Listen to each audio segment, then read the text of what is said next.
Danny DeVito. Everybody knows him, loves him. He's coming on BT on Monday to promote his newest film, Dumbo. You sat down with him in L.A., Tara. I was just in L.A. I talked to Colin Farrell and Danny DeVito and Eva Green. They all star in the movie. And I talked to Danny about coming to Toronto, and he gave some tips on what he wants here on breakfast television when he comes on Monday. So we're going to make him happy. All right. Yeah. I love that he already put it in order. Yeah. That's amazing. Yeah. Okay. The man knows what the man knows. But is that all we're allowed to say for now? Let's. It's kind of surprising. I'm gonna guess like an Italian pastry. Like I feel like no. Well, I feel like he's like basic stuff. Yeah. He's simple. He's a simple guy. He's a simple guy. Well, it's Danny DeVito, so we're going to follow through. Yes. You're going to give us the inside scoop so he's comfortable when he's here. It's the first time I'm meeting him. Oh, well, you're going to have a lovely time. He's delightful, and he tells a great story. I'm sure you'll talk to him about it, about relating to Dumbo. So there's a little tip in how he relates to Dumbo. And, of course, Dumbo being an outcast with his big ears, and how Danny DeVito related to that character. He plays a circus master in the show. And a really, really great performance by him, and it's really touching to hear him talk about how he relates to this outcast of a character. It's interesting. We were just talking about that behind the scenes today. We both, I think everybody has had that outcast moment or a year or a few months or whatever it is period in your life. Grade 7. Yeah, grade 8. Like the entire grade?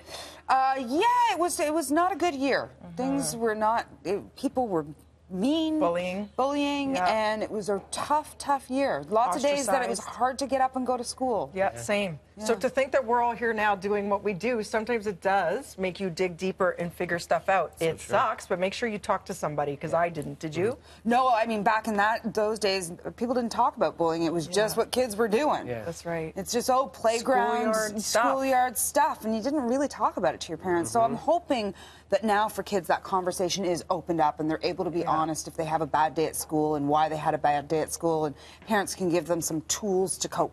Yeah, I spent a whole year inside for every single recess in grade 8. I have a few friends that told me the same thing. I mean, I got picked on. I learned about racism and bullying at a very, very young age. You shouldn't be learning about those things at that age. But I had to experience that as well. So, yeah, talk to somebody. And you think it's obvious, because I'm like, my teacher's going to notice. She's going to pull me aside. No, they just think, whatever, you want to help them out, right? You're just being a really a studious, attentive kid. And I didn't tell my parents. I was like, no, everything's okay. But I would say I have tummy aches a lot. So talk to somebody. So I can't wait to talk to him about that, Tara. And a really big theme throughout Dumbo, so I think very relatable. Of course, the story's been around for over 70 years. Timeless. Yeah, it was one of Walt Disney's first movies. Back in the day, it was 1 hour and 4 minutes long, that movie, and that classified as a feature-length film back then. And it's the best way to broach these really tough topics is through animation and animals. Yeah, and this is creatures. Yeah, this is CG. So Dumbo and his mom, Jumbo, are CG creatures. They didn't have any elephants or any real animals on set, but everybody else around them are live action. Got it. Amazing. Can't wait. Thanks, Tara. All right, let's now go airborne to Jordan.